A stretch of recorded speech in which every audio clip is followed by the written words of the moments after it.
Hi, this is Steve Williams, and this is one of our educational webinars that goes through how to save thousands on recruitment costs. Um, and that's what we're going to do today.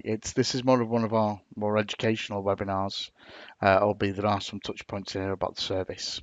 So I'm Steve Williams, and I'm one of the directors at CyberGig. CyberGig is an information security network, but the topics that we're going to cover on this today are for anything where you need to use high-end contractors or high-end permanent placements. So what we want to do is talk about how recruitment works. And we're going to cover within that the different types of recruitment organizations, what are active and passive candidates, the general generic recruitment process that most people use, and a bit of truths about what's going on within the industry of recruitment. There's predominantly two types of recruitment agencies within the industry, which are generalists or specialists. And these recruitment types and techniques that are used will be used the same for whether you've got an in-house recruiter or you're going to be using external recruitment agencies.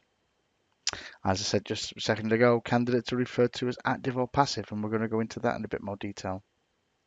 What you do find though is most agencies win business because they're purporting they've got a massive database of qualified people that they can leverage to help you with your needs. Sorry, um, but in most cases that's not the case. In fact, I know a number of very large international recruitment organisations, Meridian being one of them, where they don't have any database. They simply use job boards to go and identify who to target, and so they have no what's called an applicant tracking system.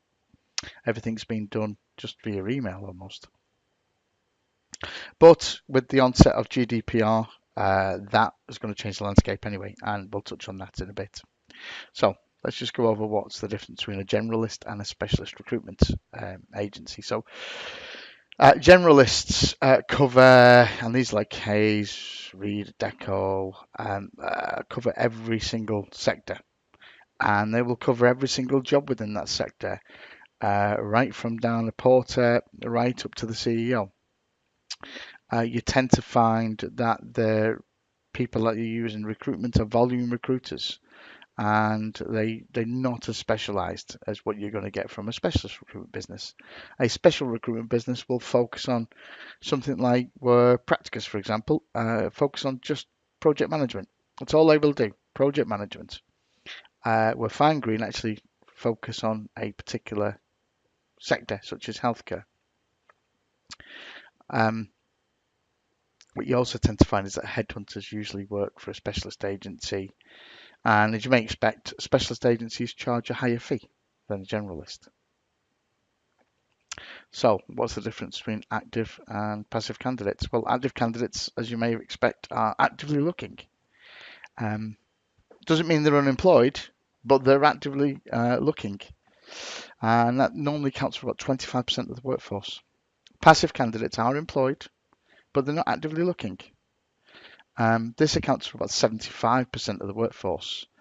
And what we do know from the stats is that a high percentage of these people will happily um, be open to talking to um, anyone with an opportunity. If we look at these stats, you can see at the top the active, so the 25% is 12% are actively looking, the further 13% are actively looking but casually. And then within the passive, you got 15% are reaching out to personal networks. Do you know anyone? And little industries where things are quite niche and everyone seems to know everybody. Is anything going in your organization or not, etc., etc. And then you've got 45%, which are open to talking to a recruiter. What we found with our own studies, in fact, um, that about 55, 60% of people are more than happy to have a discussion with you about any opportunity that is actually aligned to their skills or where they want to go.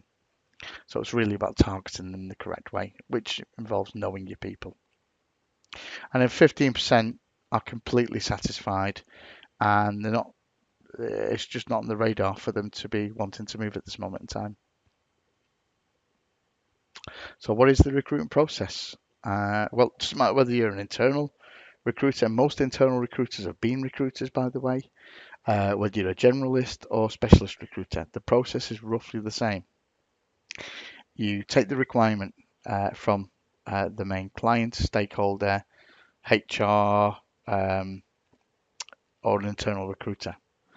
And what you do with that is you create an advert and then you advertise that via the job boards. So job sites, CW Jobs, Indeed, Monster. There's actually about 16 premium, really premium ones in the UK that can be used. These job boards, um, you can actually get it where you can use them for maybe a day, some of them anyway, for free. Um, which is okay if you maybe want one job or something like that. Most of the time, though, they hide the telephone numbers and contact details. However, there is an opportunity out there to try and get them for free for a day. Other than that, they're normally a 1 year contract, and after 1 year, you can then sign up for the 6 months, etc., at a time. Advertise on LinkedIn. Depending on the organization, there's different types of LinkedIn accounts. Most of them use the cheaper ones. There's a very, very expensive one, which we do have access to ourselves,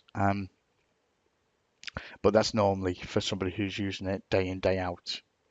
Um, you've got internal databases, which they're called applicant tracking systems. You can have them loaded up with lots and lots of CVs, and you can search for keywords on that. And then you can email all these groups as well, normally within the applicant tracking system. Then between the job adverts that you've advertised, the job board, sorry, and your ATS system, you can then review all of the expressions of interest, etc.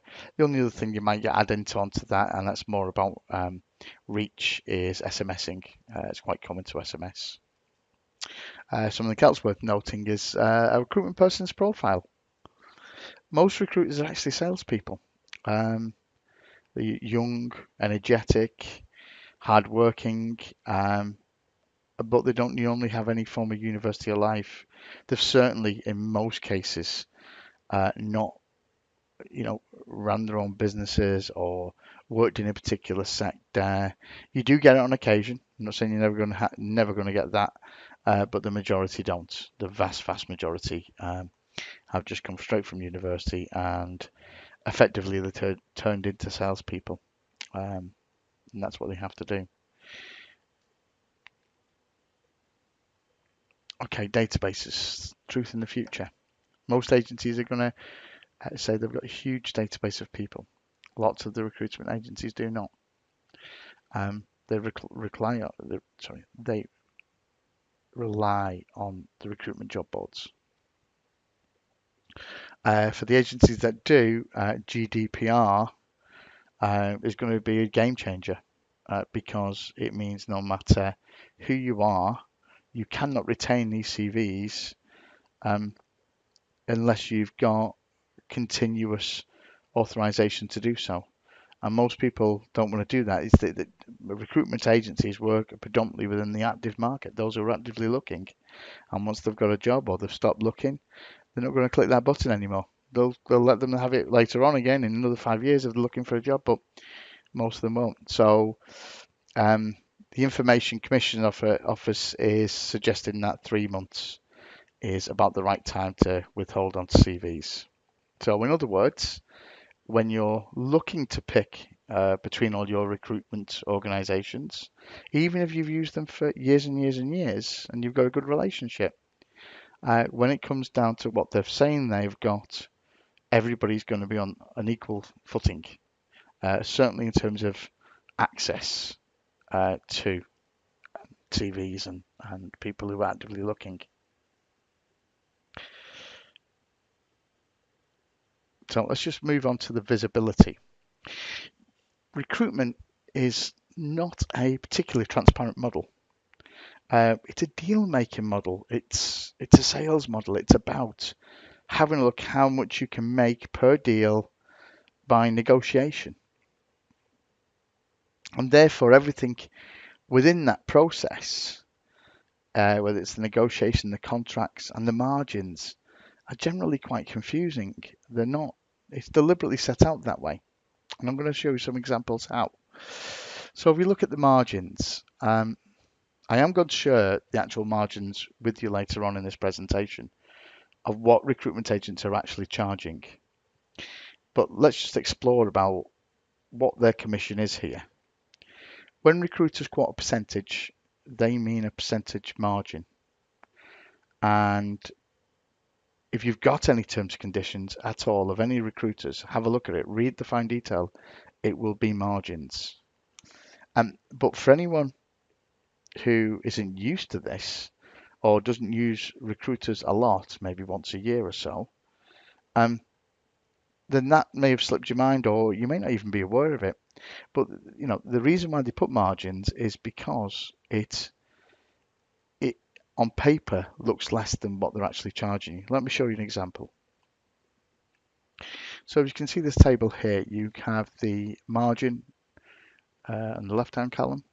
In the middle column, you've got the markup, the actual markup, and the multiply. That's just what you times it by to get there. But if we go down, I'll just give you some quick examples. If someone wants to quote you 15%,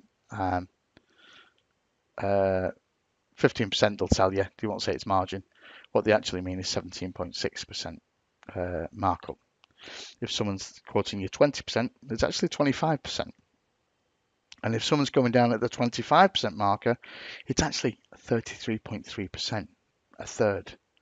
So someone said to me it's 25%, I think a quarter, when actually it's a third.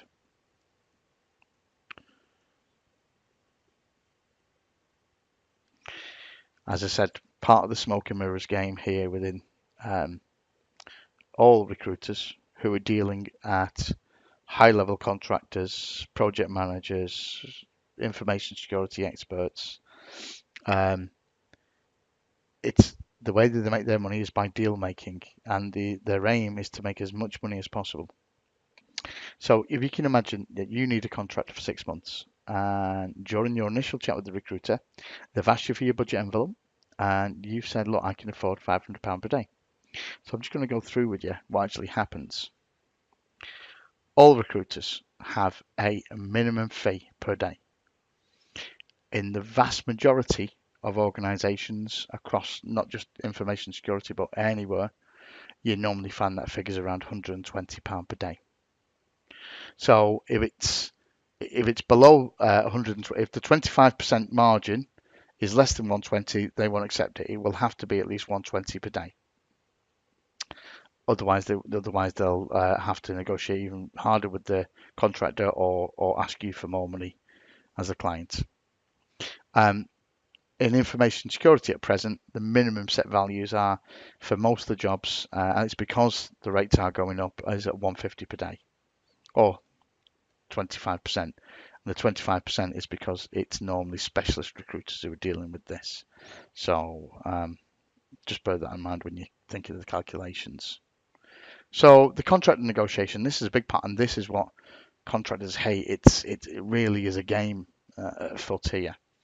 So if you can imagine, you give the recruiter £500 per day, but your real available budget for what you're as a client is going to be spending on an individual's best £380 per day, because they're going to take automatically at least £120 per day from that fee. So if a contract is above the total £500, the agency very rarely will move away from their 120. So it's the contractor that has to take the hit on that. And if they don't take the hit on it, they could be absolutely perfect.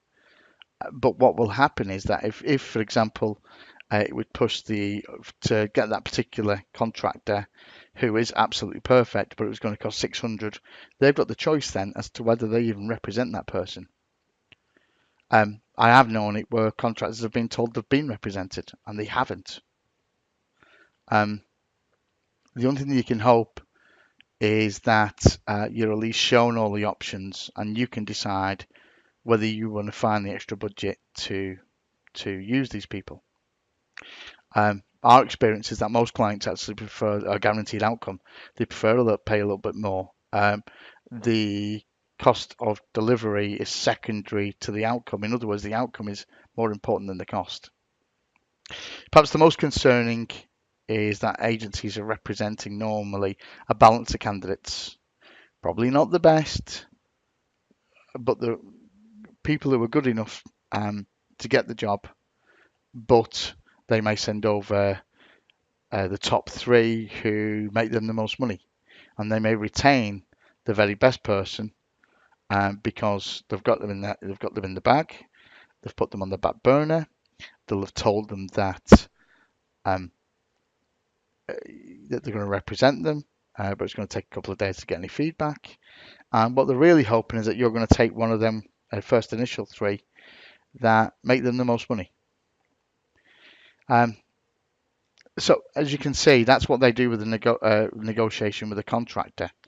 But it's not the 120 they're chasing, it's any amount. So if they could get you the ideal person, that ideal person they can get down to £300 per day, and they know that you've got a budget of 500, so as long as it's within the 500 or thereabouts, let's just pretend that it's 520, then you're not going to kick up a fuss as a client, and they're not, because they're getting the 300 that they want or they've been negotiated. So here's a quick example of that case scenario. So the bill rate at the top is 520. That's what's been billed out. This is actually a ATS tracking system that works out margins. So let's assume that the bill rate was 520 to the client. The pay rate by the agency's £300. So they're paying the contract 300 and they're charging the client 520. And this is not uncommon, and that is a 33.65% margin. I actually don't know what that is right now in terms of the actual markup, but I'm going to make a note, and towards the end of this, we'll see if we can work that out for ourselves. Contracts. Again, another aspect that is not as transparent as it should be. So there's normally two types of contracts. There's normally two contracts for every deal, should I say. And there's a contract between the client and the recruitment business, and then a contract between the recruitment business and the contractor or the service provider. Contractually, at no point does the client see what the contractor has paid, and equally at no point should the contractor discover what the agency is charging. There's all terms and conditions that don't allow either party to disclose that. Most contractors understand this. They understand the way that the negotiation goes, and they understand how it works. But it doesn't make it right, and it doesn't make it so is that contractors, in my experience, and it's vast, contractors automatically start off higher now with recruiters. So if they're actually happy with 400, they're going to say 550, knowing that they're going to get haggled. Whereas that, obviously, my experience and the way that we work is a little bit different. It's a lot more. It's 100% transparent. It doesn't get any more transparent. So the conversations are just different. But to give you an idea, what you find is that most of the agencies are making 25-30% margins. 50% margins are rare, but they are out there. But just by way of comparison, your consultancy groups, and we know this, we know the figures there as well, are making roughly about 75%. Most of the people who work for consultancy groups, whether that's PwC, EY, Deloitte, or even down moving away from the strategic partners down to the implementers, they're all on at least 75% margins. Which brings you to the question, value for money. What are you getting for all this that you're spending out? Okay, so are you getting the best people at the best cost with the best follow-up service? Have you got recruiters that are providing you with regular job-specific information with regards to the sector that they're working in? So if you work in HR, or you work in finance or IT, or you're the MD, are you getting information that is useful and pertinent to your job function in relation to cybersecurity or whatever the recruiter says they're specializing in, project management or whatever it would be. Um, you may think that that's not important to you or whatever, but what we found is that these type of things that we deliver are really are useful information because it's job specific. It covers the fact that what you should be keeping an eye out for, not on an industrial level, or we can do that as well, but just on a job function level. So let's just take HR for example. Most cybersecurity incidents occur by employees, and under GDPR, staff are personally liable, or they can be certainly. Surely that's something as a HR specialist you'd want to know about and be able to look into in a bit more detail and to educate your workforce. Um, the second thing I really want to go on about is, are you getting any value for money from recruiters? Do they do, like, for example, short interval control with their contractors? Are they sense checking that their projects are being delivered, both on a technical and tactical level?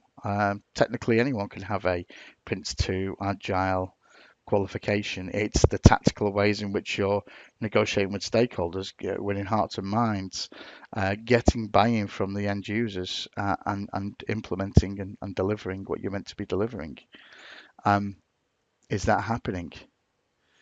Um, are they able to align support calls? Are they able to really give some genuine input on any obstacles or challenges that they're coming up? So is that, as an organisation, you're not reinventing the wheel if you've already got people who've come across something very similar, and they know the answer or can give a steer on that.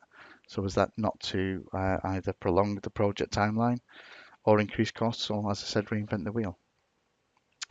Um, we know from a recruitment perspective the answer is no. Agencies can't do that. They're not qualified either on a professional level or have the experience to do this.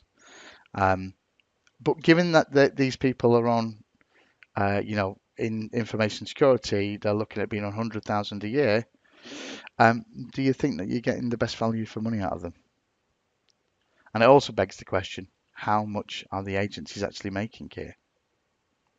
So CyberGig is a network of IT and information security professionals. And what has been explained above is actually our standard service. We do all of the short interval control. We set you up with um, regular, every month an email about your particular area, your particular job function, and the main issues in it. And that's just part of the standard service that we do for anyone who signed up to us. And just so as you know that I'm not exaggerating on the costs, this is one that I found that had been posted 2 weeks ago. It's in Manchester. It's close to where we are. It's a recruitment consultant stroke team leader. Team leaders are there to do the one-to-ones and things like that. It's not that much more. And what they're saying here, if you look towards the bottom, many of our principal consultants and team leaders in the business are earning 100k plus.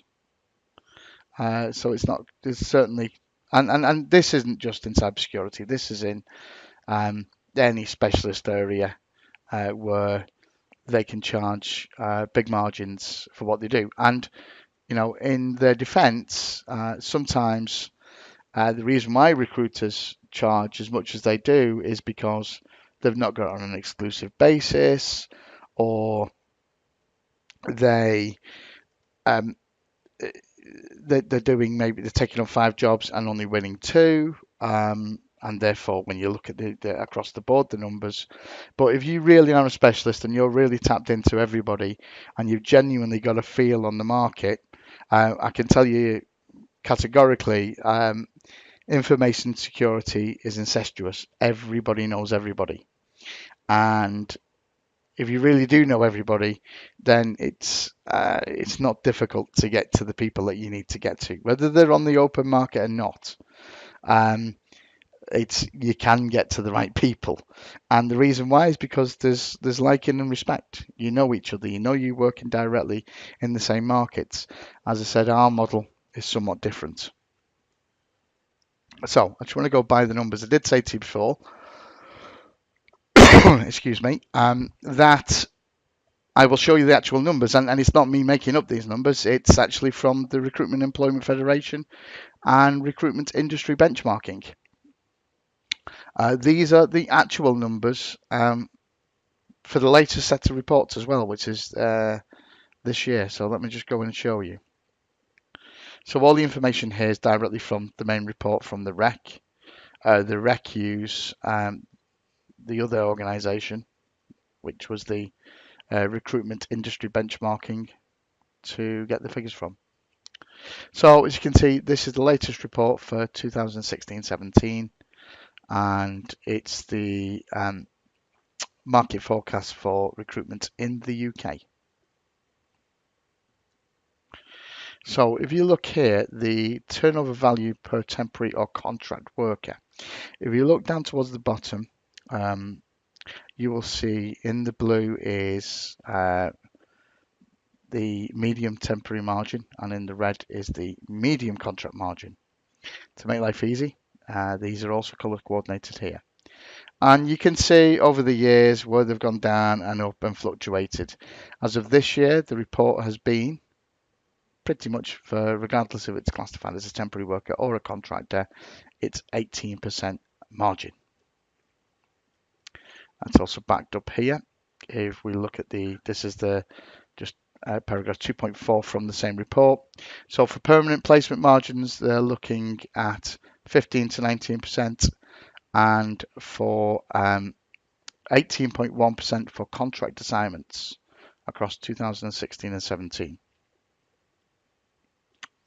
So in summary, the report is taken across the whole of the industry, including RPOs, government frameworks, high volume, low cost recruiters like a Deco, where they make literally £1 per hour on top of their placements for, very low level jobs but high volume, which do bring the margins down.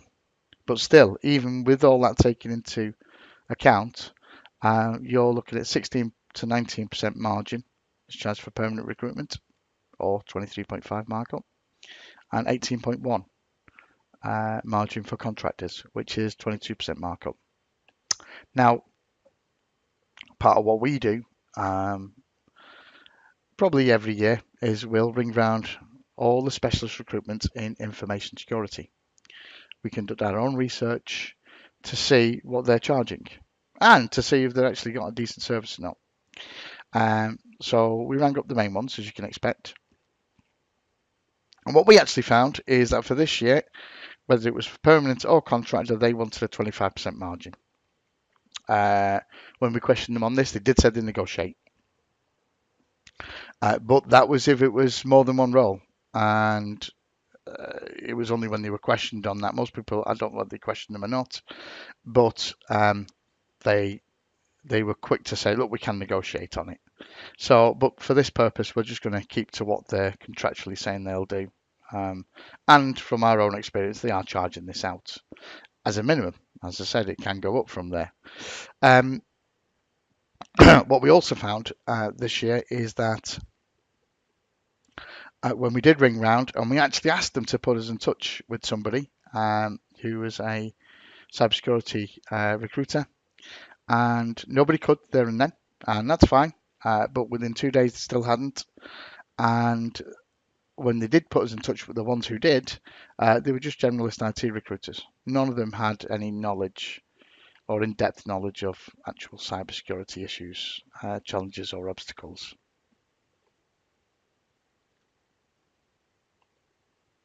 So we're going to look at the cost analysis of this.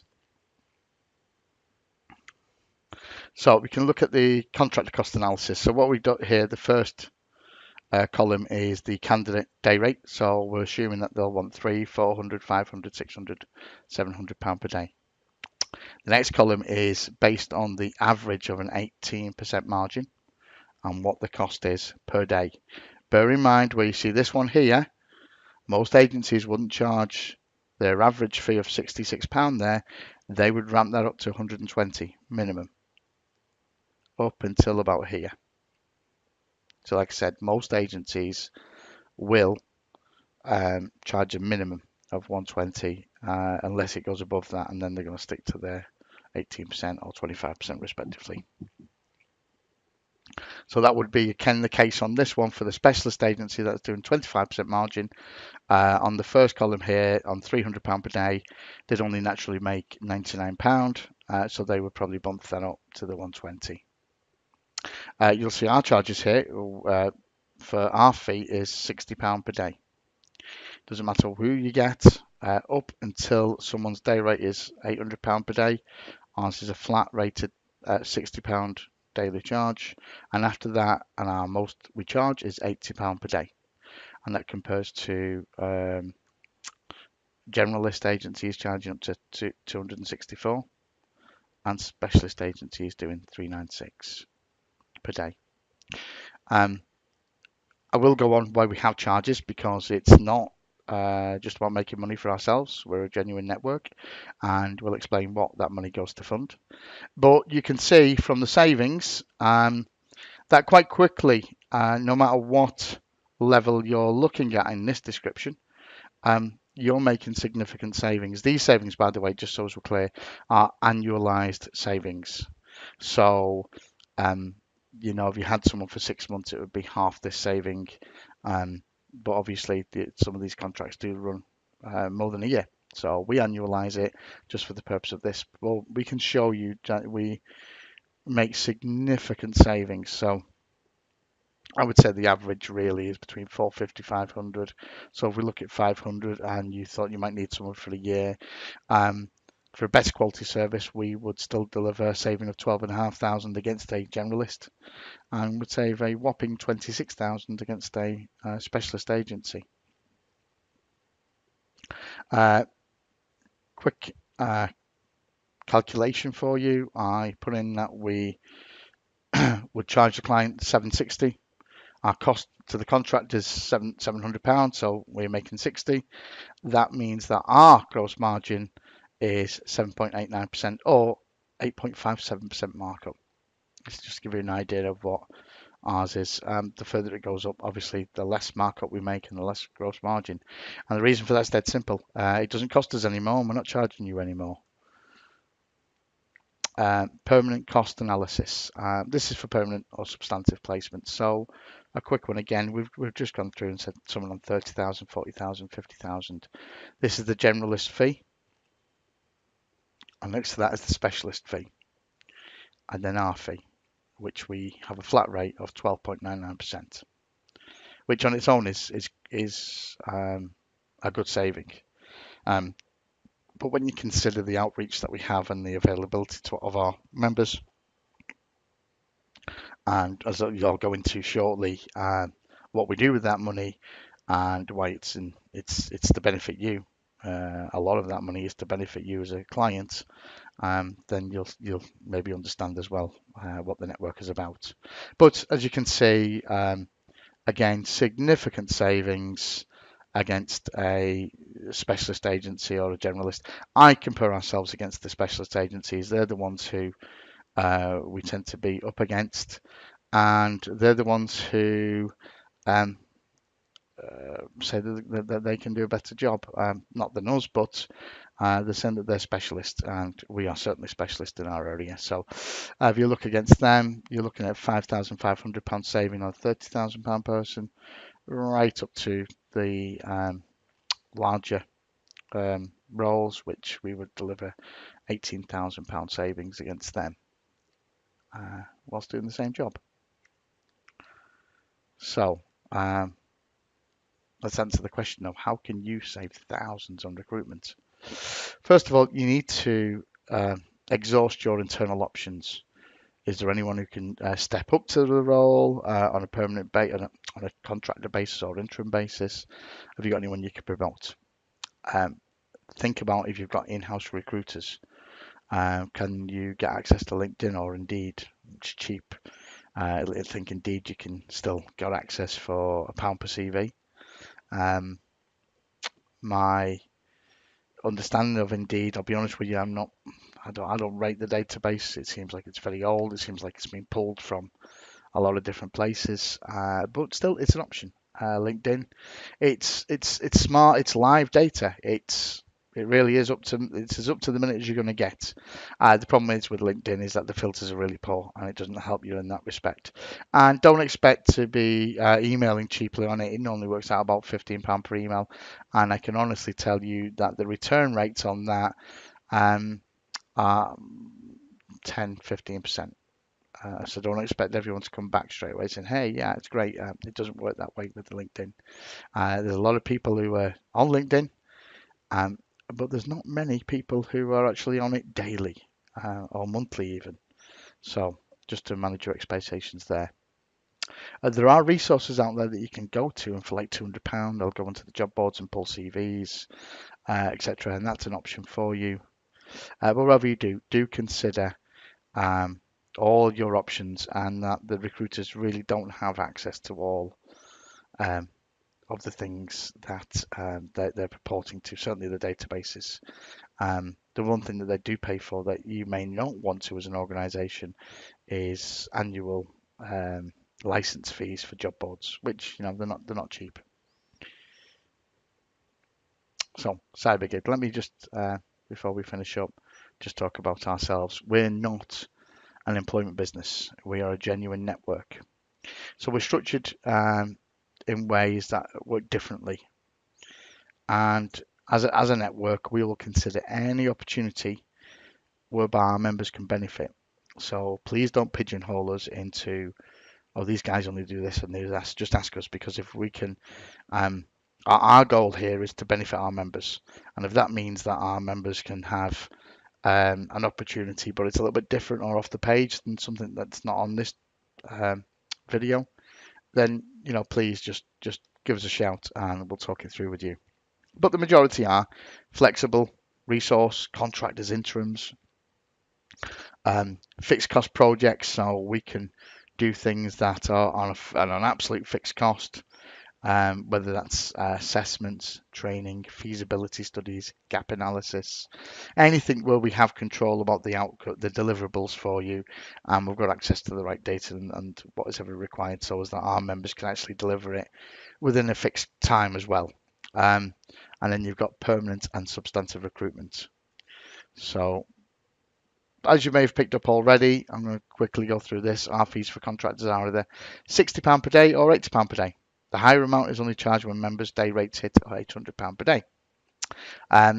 Fixed projects are charged at a third up front, a third on review, and a third on project completion to your satisfaction.